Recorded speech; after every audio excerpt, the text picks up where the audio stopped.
ಅವ್ರು ಹೋಗಿ ಮಾಡುವಂಥ ಕೆಲಸದಲ್ಲಿ ತುಂಬ ಇದಿದೆ, ಖುಷಿ ಇದೆ. ಇನ್ನೊಬ್ಬರಿಗೆ ಇಂಥ ನೋವಂದ್ರೆ ಇದೇ ಥರದ ನೋವು ಅಲ್ಲ, ಬೇರೆ ಥರದ್ರಲ್ಲಿ ಅವ್ರ ಮಕ್ಕಳು ಓಡಾಡ್ಕೊಂಡಿರ್ಬೋದು. ಅಂಥ ಪರಿಸ್ಥಿತಿಯಲ್ಲಿ ಕೆಲವರು ನೀರಿಗೆ ಬಿದ್ದಿರ್ತಾರೆ. ಮದುವೆ ಆಗಿ 1 ವರ್ಷದಿಂದ ಕಷ್ಟನೇ ಸ್ಟಾರ್ಟ್ ಆಗಿದೆ. ಅದೇ ನಮಗೇನು ಹೊಸ್ತು ಕಷ್ಟ, ಸಡನ್ನಾಗಿ ಬಂದ ಕಷ್ಟ ಅಂತ ಅನಿಸೋದಿಲ್ಲ. ಇವತ್ತೆಲ್ಲ ನಾಳೆ ಹುಷಾರಾಗ್ತಾನೆ ಅದೇ ತಲೆಯಲ್ಲಿತ್ತು ನನಗೆ. ಏನೂ ಆಗ್ಬೋದಲ್ವಾ, ದೇವ್ರ ಕಣ್ಣು ಬಿಟ್ಟು ನೋಡಿದರೆ ನಮ್ಮ ಮಗಳ ಮೇಲೆ ಒಂದು ಆಶೀರ್ವಾದ ಇಟ್ಟರೆ ನಮ್ಗೆ ಅಷ್ಟೇ ಸಾಕು. ಮತ್ತು ನಮಗೆ ಆಸ್ತಿ ಹಣ ಅದು ಯಾವುದೂ ಬೇಡ. ಕರ್ನಾಟಕದಲ್ಲಿ ಏನಾದ್ರು ಜೀವನದಲ್ಲಿರೋ ಕಷ್ಟನ ಸಹಿಸ್ಕೊಂಡು ಜೀವನ ಮಾಡ್ತಾ ಬೇರೆಯವ್ರಿಗೆ ಹೆಲ್ಪ್ ಮಾಡ್ತಿದ್ರೆ ಅದು ನಂಬರ್ 1 ಸ್ಥಾನದಲ್ಲಿ ಈಶ್ವರ್ ಮಲ್ಪೆ ನಿಲ್ತಾರೆ. ಸಾಯೋದಕ್ಕೆ ಮುಂಚೆ 100 ಸಲ ಆಲೋಚನೆ ಮಾಡ್ಕೊಳ್ಬೇಕು. ಸಾವೇ ಒಂದು ಪರಿಹಾರ ಅಲ್ಲ. ನಾನು ಹೇಳಿದಷ್ಟೇ, ನೋಡಿ ನನಗೀಗ ಇಂಥ ಮಕ್ಕಳು ಇಟ್ಕೊಂಡು ನಾನೀಗ ಏನು ಸಾಯ್ಲಿಕ್ಕೆ ಆಗುತ್ತೆ? ಎಸ್, ನಿಮ್ಮ ಮನೆಗೆ ಬರಬೇಕು ಅಂತ ಅಲ್ಲಿಂದ ಮಾತಾಡಿ ಬಂದ್ವಿ. ನೋಡಿ, ನಮ್ಮ ಕಡಲ ತಡಿಯಲ್ಲಿ ಒಂದು ಚಿಕ್ಕದೊಂದು ಮನೆ ಮಾಡಿಕೊಂಡಿದ್ದೀವಿ. ಇದೇ ನಮ್ಮ ಮನೆ. ನೆಮ್ಮದಿಯ ಸೂರು, ಸಾವಿರಾರು ಜನಕ್ಕೆ ಖುಷಿ ಕೊಡುವಂಥ ಈಶ್ವರ್ ಮಲ್ಪೆ ಅವ್ರ ಮನೆ. ಎಸ್, ನಾವು ಆಗಲೇ ಸರ್ ಜೊತೆ ಭಾಳ ಮಾತಾಡಿದ್ವಿ ಅಂತಂದ್ರೆ ಎಲ್ಲ ಹೇಳ್ತಾ ಬಂದು ಅವ್ರು ಹೆಂಗೆ ವರ್ಕ್ ಮಾಡ್ತಾರೆ, ಸಾವಿರಾರು ಜನ ಮೃತದೇಹ ತೆಗೆದಿತ್ತು, ಸಾವಿರಾರು ಜನಕ್ಕೆ ಹೆಲ್ಪ್ ಮಾಡ್ತಿರೋದು, ಮತ್ತು ಟೀಮ್ ಎಲ್ಲರೂ ಕೂಡ ಅವ್ರಿಗೆ ಹೆಲ್ಪ್ ಮಾಡ್ತಿರೋದು. ಅದೊಂದು ಕಡೆ ಆದರೆ ಮಕ್ಕಳು ಮಲಗಿರೋ ಮಗ 22 ವರ್ಷ 23 ವರ್ಷ ಮಗಳು, ನಿಮ್ಗಿಲ್ಲೇ ಭಾಳ ನೋವಿರುತ್ತೆ, ಬೇಜಾರಿರುತ್ತೆ. ಸರ್ ಕೂಡ ಅಲ್ಲೂ ಬ್ಯುಸಿ ಆಗ್ತಿರ್ತಾರೆ. ಏನು ಅನ್ಸುತ್ತೆ ನಿಮಗೆ? ನನಗೆ ಅಂದರೆ ನಮಗೆ ಅವ್ರು ಹೋಗಿ ಮಾಡುವಂಥ ಕೆಲಸದಲ್ಲಿ ತುಂಬ ಇದಿದೆ, ಖುಷಿ ಇದೆ. ಅಂದರೆ ನಾವು ಮನೆಯಲ್ಲಿ ಕಷ್ಟ ಬಿಡ್ತಾ ಇದ್ದೇವಲ್ವಾ, ಈ ಥರ ಇನ್ನೊಂದು ಮನೆಯಲ್ಲಿ ಇಂಥ ಕಷ್ಟ ಬರಬಾರ್ದು ದೇವ್ರೆ. ಅವರಿಗೆ ಇಂಥ ನಮಗೆ ಸಾಕು. ಇನ್ನೊಬ್ಬರಿಗೆ ಇಂಥ ನೋವಂದ್ರೆ ಇದೇ ಥರದ ನೋವು ಅಲ್ಲ, ಬೇರೆ ಥರದ್ರಲ್ಲಿ ಅವ್ರ ಮಕ್ಕಳು ಓಡಾಡ್ಕೊಂಡಿರ್ಬೋದು. ಅಂಥ ಪರಿಸ್ಥಿತಿಯಲ್ಲಿ ಕೆಲವರು ನೀರಿಗೆ ಬಿದ್ದಿರ್ತಾರೆ. ಅವರು ಕಷ್ಟನೇ ಇರ್ಲಿಕ್ಕಿಲ್ಲ ತಂದೆ ತಾಯಿಯವರು. ಅವ್ರಿಗೆ ಸಡನ್ನಾಗಿ ಬಂದದ್ದನ್ನು ಹೇಗೆ ಸಹಿಸ್ಕೊಳ್ತಾರೆ? ಅಂಥದ್ದಾಗಬಾರ್ದು ಅಂತ ನನ್ನ ಗಂಡ ಹೋಗಿ ಮಾಡೋ ಕೆಲಸದಲ್ಲಿ ನಮಗೆ ತುಂಬ ಖುಷಿ ಇದೆ. ಹೋಗಿ ಮಾಡಿ ಬನ್ನಿ, ಅವರಿಗೂ ತುಂಬ ಇಂಟ್ರೆಸ್ಟ್ ಇದೆ ಅಲ್ವಾ, ನಾನು ಆ ಕೆಲಸದಲ್ಲಿ ಹೋಗಿ ಕೆಲಸ ಮಾಡ್ತೇನೆ ಅಂತ. ಹಾಗೆ ನನಗೂ ಸಹ ಹೋಗೋದು ಬೇಡ ಅಂತ ನಾನು ಹೇಳೋದಿಲ್ಲ. ನೈಟ್ ಎಲ್ಲ ಒಮ್ಮೊಮ್ಮೆ ಯಾರೂ ಇರೋದಿಲ್ಲ, ನಾನೊಬ್ಬಳೇ ಮಕ್ಕಳು ಇಬ್ಬರನ್ನು ಹಾಕ್ಕೊಂಡು ಇರಬೇಕಾಗ್ತದೆ. ಆದರೂ ತೊಂದರೆ ಇಲ್ಲ, ಹೋಗಿ ಭಯ ಇಲ್ಲ. ಇಲ್ಲಿ ಹತ್ರ ಮನೆ ಇದೆ ಅಲ್ವಾ. ಹಾಗೆ ಈಗ ಮೊಬೈಲ್ ಫೋನೆಲ್ಲ ಇದೆಯಲ್ವ, ಯಾರಿಗಾದರೂ ಏನಾದರೂ ಆದರೆ ಫೋನ್ ಮಾಡಿದರೆ ಬರ್ತಾರೆ. ಹಾಗೇನು ತೊಂದರೆ ಇಲ್ಲ, ಖುಷಿ ಇದೆ ಅವ್ರು ಮಾಡುವ ಕೆಲಸದಲ್ಲಿ. ಮತ್ತು ಒಂದು ಮಕ್ಕಳದ್ದು ಏನು, ನಾವು ಮದುವೆಯಾಗಿ ಈಗ 25 ವರ್ಷ ಆಗ್ತದೆ ನಾಡಿದ್ದು ಜನವರಿ 30ಕ್ಕೆ. ಮದುವೆಯಾಗಿ 1 ವರ್ಷದಿಂದ ಕಷ್ಟನೇ ಸ್ಟಾರ್ಟ್ ಆಗಿದೆ. ಅದೇ ನಮಗೇನು ಹೊಸ್ತು ಕಷ್ಟ, ಸಡನ್ನಾಗಿ ಬಂದ ಕಷ್ಟ ಅಂತ ಅನಿಸೋದಿಲ್ಲ. ಅದರಲ್ಲೇ ಜೀವನ ಹೋಯಿತು. 25 ವರ್ಷ ಆಯ್ತು, ಈಗ ಕಳೆದು ಹೋಯ್ತು. ಕಷ್ಟ ಸುಖ ಎಲ್ಲ ಒಂದೇ. ಮಕ್ಕಳು ಈ ಥರ ಸಮಸ್ಯೆ ಆದಾಗ ಫಸ್ಟ್ ತುಂಬ ಶಾಕ್ ಆಗಿತ್ತು ನನಗೆ. ಫಸ್ಟು ಮಗುವಿನಿದ್ರಲ್ಲಿ ತುಂಬ ಅಂದರೆ ನನ್ನ ತಲೆನೇ ನನಗೆ ಕಂಟ್ರೋಲಿಗೆ ಬರ್ತಿರ್ಲಿಲ್ಲ. ಅದರಲ್ಲೂ ಫಸ್ಟ್ ಅವರು ಸಡನ್ನಾಗಿ ಬಂದು ಡಾಕ್ಟ್ರು ನನ್ನ ಹತ್ರನೇ ಹೇಳಿಬಿಟ್ರು.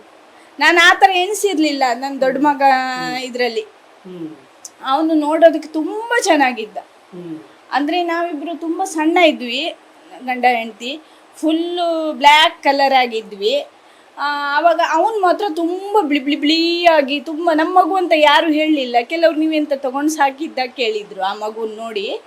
10.5 ತಿಂಗಳ ಮಗು 1 ವರ್ಷ 10.5 ತಿಂಗಳ ಕೇಳ್ತಾ ಇದ್ರು, ಅಷ್ಟು ಒಂದು ಇದಿತ್ತು ಆ ಮಗು. ಅದಕ್ಕೋಸ್ಕರ ನನಗೆ ಅವನು ನೋಡಿ ತುಂಬ ಖುಷಿ ಇತ್ತು. ಆ ಮಗು ಬಿಡಿಸೆಲ್ಲ ಬರ್ತಿತ್ತು. ಆದರೂ ಆ ಮಗು ಇವತ್ತೆಲ್ಲ ನಾಳೆ ಹುಷಾರಾಗ್ತಾನೆ ಅದೇ ತಲೆಯಲ್ಲಿತ್ತು ನನಗೆ. ಆ ಡಾಕ್ಟ್ರ್ ಹೇಳಿದ ಮೇಲೆ ತುಂಬ ನನಗೆ ಇದಾಯಿತು, ಬೇಸರ ಆಯಿತು. ಮತ್ತು ನಾನು ಅವನು 1 ವರ್ಷ ಆಗುವಾಗ ಇವನು ಇದರಲ್ಲಿ 3 ತಿಂಗಳು ಗರ್ಭಿಣಿ ಆದೆ. ಆದರೆ ನನಗೆ ಬೇಡಮ್ಮ ಮಗು, ಇವನೊಬ್ಬನೇ ಸಾಕು ಅಂತ ಇವನನ್ನು ತೆಗಿಸ್ಬೇಕಂತ ನಾನು 2 ಸಲ ಡಾಕ್ಟ್ರ್ ಹತ್ರ ಹೋಗಿ ಮಾತಾಡಿ, ನಾಳೆ ಬೆಳಿಗ್ಗೆ ಬನ್ನಿ ನೀವು ತೆಗಿಸುವ ಅಂತ ಹೇಳಿ ಎಲ್ಲ ಹೇಳಿದರು. ನೈಟ್ ಬಂದು ಮಲಗಿದ್ದೀವಿ. ಇವನಿಗೆ ತುಂಬ ಸೀರಿಯಸ್, ನನ್ನ ದೊಡ್ಡ ಮಗನಿಗೆ.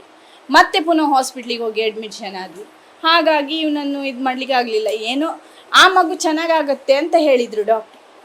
ಇವನು ಹುಟ್ಟಿದ್ರು ನನಗೆ ಅವನ ಮೇಲಿದ್ದಷ್ಟು ಆಸೆ ಇವನ ಮೇಲೆ ಬಂದಿಲ್ಲ. ಆದರೂ ಹೇಗೋ ಒಂದು ಸೇಮ್ ಟೈಮ್ ಇವನಿಗೂ 11 ತಿಂಗಳಾಗ್ತಾ ಫಿಟ್ಸು. ತುಂಬ ಕಷ್ಟ ಇತ್ತು ಆವಾಗ ನನಗೆ. ಅಂತೂ ಇಂತೂ ಇಲ್ಲಿ ಸ್ವಲ್ಪ ದಿನ ಇದ್ದೆ ನಾನು, ಮತ್ತು ನಮ್ಮ ತಾಯಿ ಮನೆಯಲ್ಲಿ ಸ್ವಲ್ಪ ದಿನ ಇದ್ದೆ. ಹೀಗೆ ದಿನ ಸಾಕ್ತಾ ಇತ್ತು. ಮತ್ತು ಇವರು ಈ ಕೆಲಸ ಮಾಡೋದಕ್ಕೆ ಸ್ಟಾರ್ಟ್ ಮಾಡಿದರು. ಈ ಮಗುಗೂ ಮತ್ತಾದ್ಮೇಲೆ ಇವನಿಗೆ 15 ವರ್ಷ ಆದಮೇಲೆ ಇವಳು ಇದಾದ್ಲು. ಇವಳು ಹೊಟ್ಟೆಯಲ್ಲಿ ಇರ್ತಾ ನಾನು ಹೇಳಿದೆ ನನಗೆ ಬೇಡವೇ ಬೇಡ ಆಗಿತ್ತು. ಅವರಿಬ್ಬರನ್ನು ನೋಡಿ ನೋಡಿ ನೋಡಿ ಪಾಪ ಒಂದು ಹೊರಗಡೆ ಮಕ್ಕಳೆಲ್ಲ ಆಟ ಆಡುವಾಗ ಇವರು ಒಳಗಡೆನೆ ಮಲಗಿದ್ರಲ್ಲ, ಒಂದು ಏನಾದರೂ ತಿಂಡಿ ತಂದು ತಿನ್ನುವಾಗ ಇವ್ರಿಗೆ ತಿನ್ಲಿಕ್ಕಿಲ್ಲಲ್ಲ. ನಾವು ತಿನ್ನಿಸ್ಬೋದು, ಎಷ್ಟಂತ ತಿನ್ನಿಸ್ಬೋದು. ತಿನ್ನಿಸಿದ್ರೆ ಅವರಿಗೆ ತಿನ್ನುವಂಥ ತಿಂಡಿಯೇ ತಿನ್ನಬೇಕು, ಬೇರೆ ಏನು ಹೆಚ್ಚು ಕಡಿಮೆ ಚಾಕ್ಲೇಟು ಅದೆಲ್ಲ ಕೊಡ್ಲಿಕ್ಕೆ ಆಗೋದಿಲ್ಲ. ಅವರಿಗೆ ಕೊಟ್ಟರು ಅವರು ಆ ಬಿಸ್ಕೆಟು ಅದೆಂತ ತಿನ್ನಲಿಕ್ಕೆ ಆಗೋದಿಲ್ಲ. ಈ ಬರೀ ಅನ್ನ ಸಾರು, ಇಡ್ಲಿ ದೋಸೆ ಅದನ್ನು ಬಿಟ್ಟರೆ ಬೇರೆ ತಿಂಡಿ ತಿನ್ನೋದಿಲ್ಲ ಅವರು. ಕೊಟ್ಟು ಆಗೋದು ಇಲ್ಲ ಅವರಿಗೆ, ಹಣ್ಣು ಹಂಪಲು ಯಾವುದೂ ಆಗೋದಿಲ್ಲ. ಹೀಗೆ ಮತ್ತು ನನಗೆ ಇದು ಬೇಡ ಅನಿಸ್ತು. ಮತ್ತು ಅವರು ಒತ್ತಾಯಕ್ಕೆ ಇಲ್ಲ ನಮ್ಗೆ ಇನ್ನೊಂದು ಮಗು ಹೆಣ್ಣು ಮಗು ಹುಡ್ತದೆ, ನನಗೆ ಕನಸು ಬಿದ್ದಿತ್ತು ನನಗೆ ಹೆಣ್ಣು ಮಗು ಹುಡ್ತದೆ ಅಂತ ತುಂಬ ಆಸೆ ಇಟ್ಕೊಂಡಿದ್ರಲ್ಲ. ಅದಕ್ಕೆ ನಾನು ಹಾಸ್ಪಿಟ್ಲಲ್ಲೆಲ್ಲ ಟೆಸ್ಟ್ ಮಾಡುವಾಗ ಹೇಳಿದೆ, ನೀವು ಏನೇ ಪ್ರಾಬ್ಲಮ್ ಇದ್ದರೂ ಮಗುವಿಗೆ ನೀವು ಹೇಳಿಬಿಡಿ. 3.5 ತಿಂಗಳ ತನಕ ಯಾವ ಟೆಸ್ಟ್ ಮಾಡಬೇಕು ಅದನ್ನು ಎಲ್ಲ ಮಾಡಿಸಿ. ಎಷ್ಟು ನಾವೇನು ದುಡ್ಡು ಇರುವವರಲ್ಲ, ನಾವು ಕಷ್ಟದವರೇ, ಆದರೂ ತೊಂದರೆ ಇಲ್ಲ. ನೀವು ಕೇಳಿದಷ್ಟು ಹಣ ಯಾವ ಟೆಸ್ಟ್ ಮಾಡಿಸ್ಬೇಕು ಅದನ್ನು ಮಾಡಿಸಿ ನೀವು. ಆದರೆ 3.5 ತಿಂಗಳು ಒಳಗಡೆ ನಮಗೆ ಹೇಳಿ, ಮತ್ತೆ ನೀವು ಹೇಳಿದರೆ ನಾನು ತೆಗಿಲಿಕ್ಕೆ ಒಪ್ಪುವುದಿಲ್ಲ ಅಂತ ಹೇಳಿದ್ದೆ.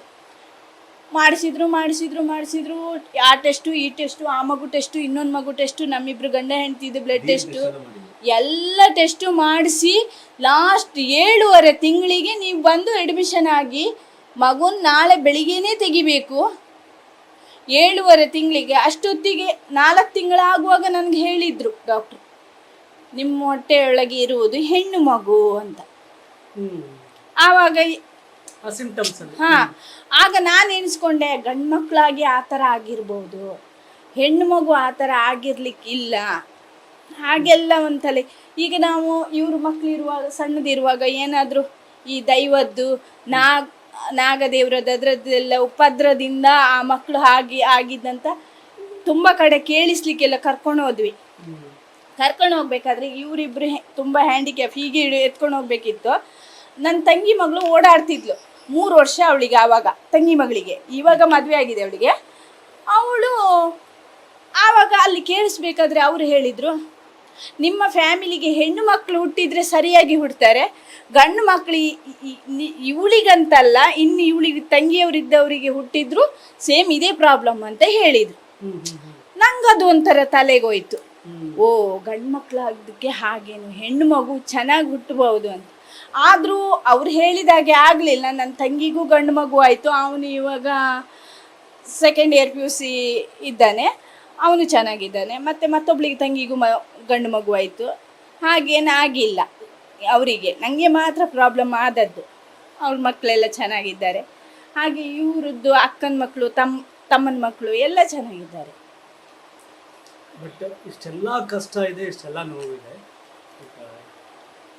ನೀವಾಗಲೇ ಹೇಳಿದ್ರಿ, ಯಾರ ಮಕ್ಳಿಗೂ ಸಮಗೋಲೆ, ಅಕ್ಕನ ಮಕ್ಳಿಗೆ ಆ ಥರ ಯಾರು ಅಂದರೆ ನಮ್ಮ ಫ್ಯಾಮಿಲಿ ಹಿಂಗಿರ್ಬೋದೇನೋ. ಬಟ್ ಒಂದು ಮಗುಗೆ ಸ್ವಲ್ಪ ಆದರೂ ಭಾಳ ನೋವಿರುತ್ತೆ ಫ್ಯಾಮಿಲಿ. ಇನ್ನೊಂದು ಮಗು ಚೆನ್ನಾಗಿದೆ, ಒಂದು ಮಗು ಆಗಲೇ ತೀರ್ಕೋತು, 2ನೇ ಮಗು, 3ನೇ ಮಗು. ನಿಮ್ಮನೇಲಿ ಇಷ್ಟೊಂದು ನೋವಿದೆ. ಯಾರು ನೋಡ್ತಿದಾರಲ್ಲ ಎಲ್ರಿಗೂ ಕಣ್ಣಲ್ಲಿ ನೀರು ಬರ್ತಿದೆ. ಕೇಳ್ತಿದ್ದಾರೆ, ಏನಪ್ಪ ಲೈಫ್ ಹಿಂಗೆ. ಈಶ್ವರ ಮಲ್ಪೆ ಅವ್ರಿಗೆ ಇಷ್ಟು ಸಮಸ್ಯೆ ಮನೇಲಿ ಇರ್ಬೇಕಾದ್ರೆ ನಮ್ದೆಲ್ಲ ಯಾವ್ದಪ್ಪ ಕಷ್ಟ. ನಿಮ್ ಕಷ್ಟದ ಮುಂದೆ ನಾನು ಹೇಳ್ತೀನಿ, ನಿಮ್ಮ ಕಷ್ಟದ ಮುಂದೆ ಇಲ್ಲಿ ಯಾರು ನೋಡ್ತಾರೆ ಅವ್ರು ಯಾರ್ದು ಕಷ್ಟ ಅದು. ಲಕ್ಷಾಂತರ ಜನ ನೋಡ್ಬೋದು, ನಾ ಲಕ್ಷಾಂತರ ಜನರದ್ದು ಎಲ್ಲರಿಗಿಂತ ಕಷ್ಟಕ್ಕಿಂತ ನಿಮ್ ಕಷ್ಟ ಜಾಸ್ತಿ. ಆ ನೋವು ನೀವು ಅನುಭವಿಸ್ತಾ ಇವತ್ತು ಗಟ್ಟಿಯಾಗಿ ಕೂತಿದ್ದೀರಿ, ಹೇಳ್ತಿದ್ದೀರಿ, ಅವ್ರು ಸಪೋರ್ಟ್ ಕೂಡ ಮಾಡ್ತಿದ್ದೀರಿ, ಎಲ್ಲ ಇದು ಮಾಡಿ. ಇನ್ನೇನಾದ್ರು ನಿರೀಕ್ಷೆ ಇದೆಯಾ ಜೀವನದಲ್ಲಿ? ಇಲ್ಲ ನಾಳೆ ಏನಾರ ನಿರೀಕ್ಷೆ ನನ್ನ ಮಗಳದ್ದು ಒಂದೇ ನಿರೀಕ್ಷೆ ನನಗೆ.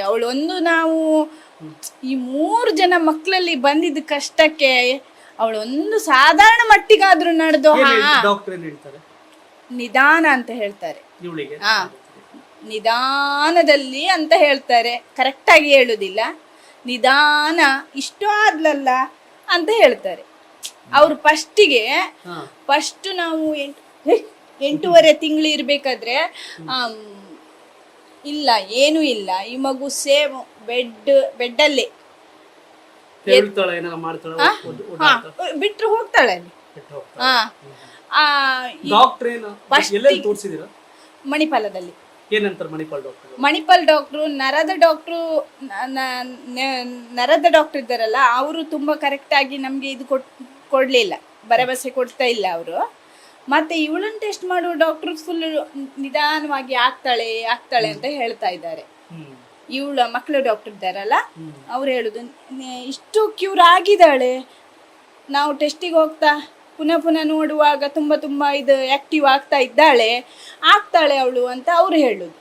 ಆದರೆ ನರದ ಡಾಕ್ಟ್ರ್ ಹೇಳೋದು ನಿಮ್ಮದು ಜೆನೆಟಿಕ್ ಪ್ರಾಬ್ಲಮ್ ಇದೆ, ಇವಳು ಎಷ್ಟಾದರೂ ಆಗಲಿಕ್ಕೆ ಚಾನ್ಸ್ ಇಲ್ಲ ಅಂತ ಹೇಳ್ತಾ ಇದ್ದಾರೆ. ಏನೋ ನಾವು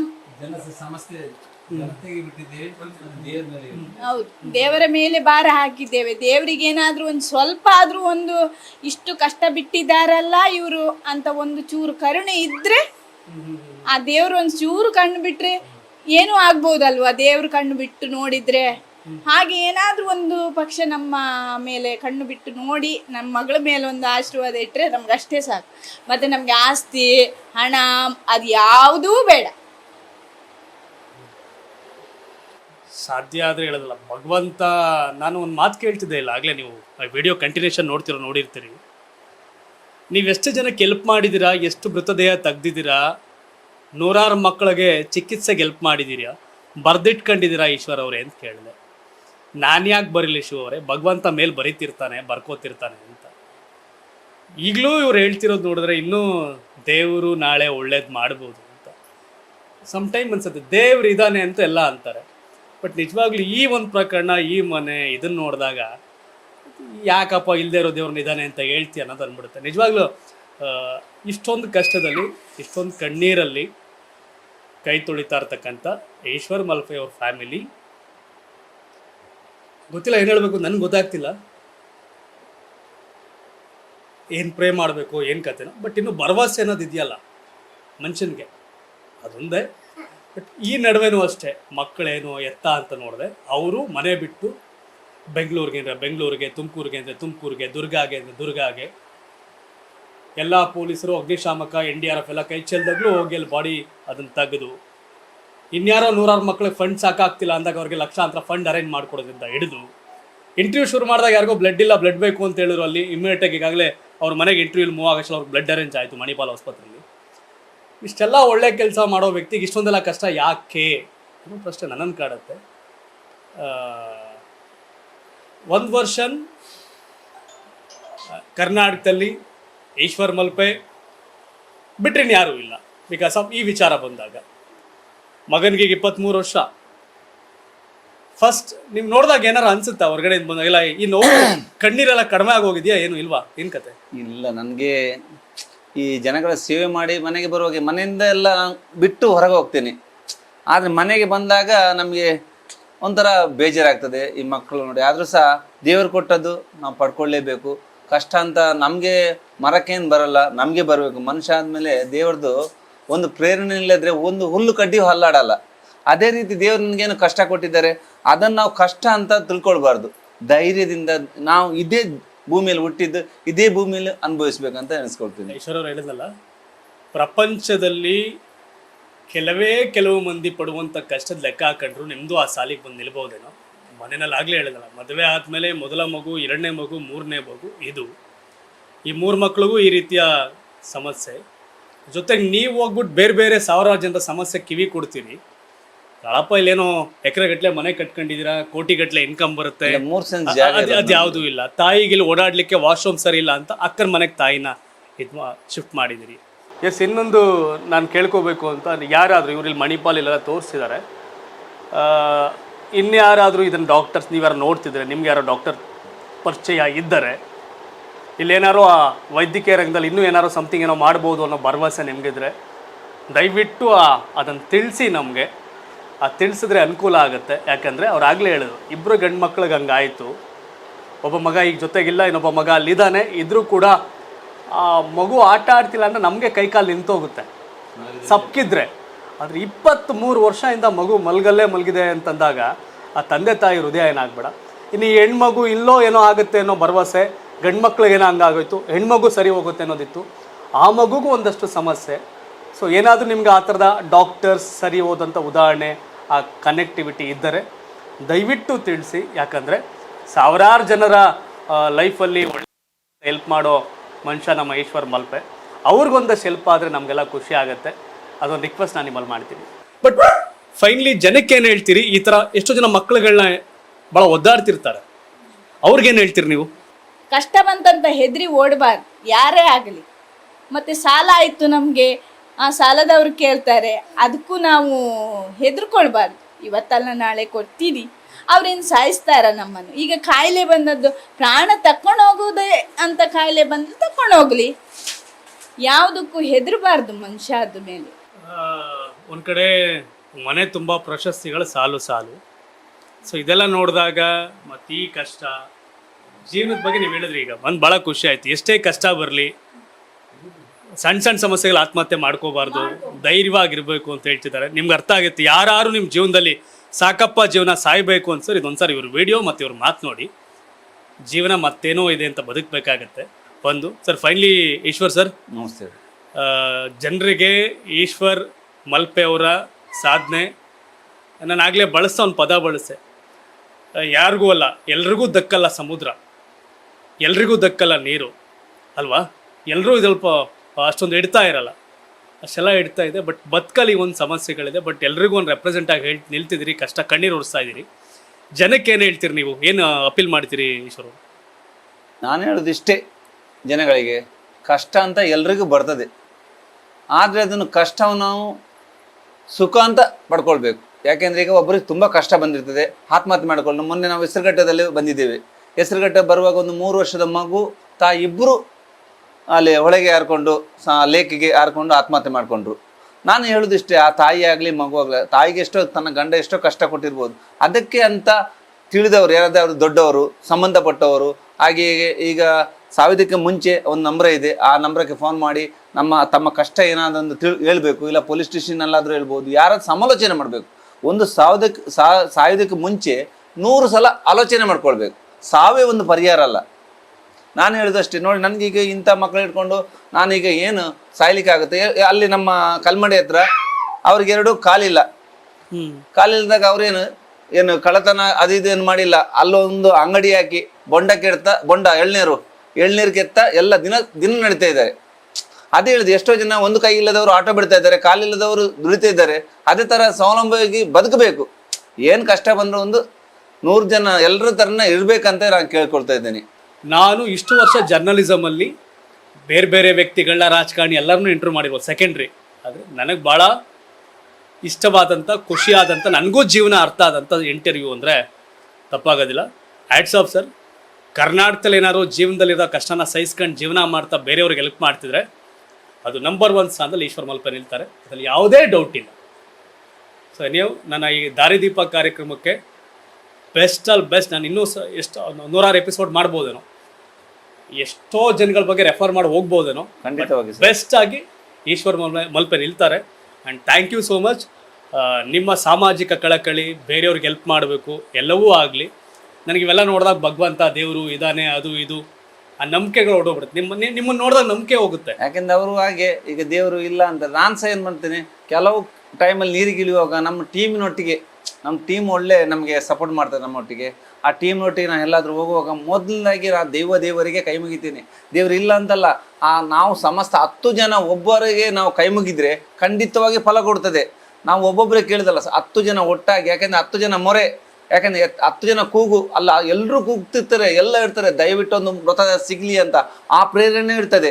ನಾನು ಕೇಳುದು ಅಷ್ಟೇ, ಸಮಸ್ತ ನಾಣ್ಯ ಜನತೆಗೆ ಕೈ ಮುಗಿತೀನಿ, ತಾಯಿ ನಿಮ್ಮೆಲ್ಲರ ಆಶೀರ್ವಾದ ಇರಲಿ, ಆ ನೀರಲ್ಲಿ ಬಿದ್ದವನ ಮೃತದೇಹ ಆದಷ್ಟು ಕೈಗೆ ಮೇಲೆ ಬರಲಿ ಅಂತ ಆ ಭೂಮಿ ತಾಯಿಗೂ ಸಮಸ್ತ ಜನತೆಗೂ ಎಲ್ಲ ತಾಯಿಯಂದಿರಿಗೂ ನಾನು ಕೇಳ್ಕೊತೇನೆ. ನಾನು ನೀರಡಿಗೆ ಆಳಕ್ಕೆ ಹೋದ್ರೂ ಸಹ ಸಮಸ್ತ ನಾಡಿನ ಜನತೆಯ ಆಶೀರ್ವಾದ ಹೊಂದಿದ್ರೆ ಮಾತ್ರ ಮೇಲೆ, ಎರಡನೇದಾಗಿ ಮೇಲ್ಗಡೆ ಹಗ್ಗ ಇಟ್ಕೊಳ್ತಲ್ಲ ಅವನು ಸ್ವಲ್ಪ ಕೇರ್ಫುಲ್ ಆಗಿರ್ಬೇಕು. ಯಾಕೆಂದ್ರೆ ನಾನು ನೀರಡಿಗೆ ಹೋಗುವಾಗ ಅವನಿಗೆ ಖಾಲಿ ಹಗ್ಗದ ಸಹಾಯದಿಂದ ನೀರಡಿಗೆ ಹೋಗ್ತೇನೆ.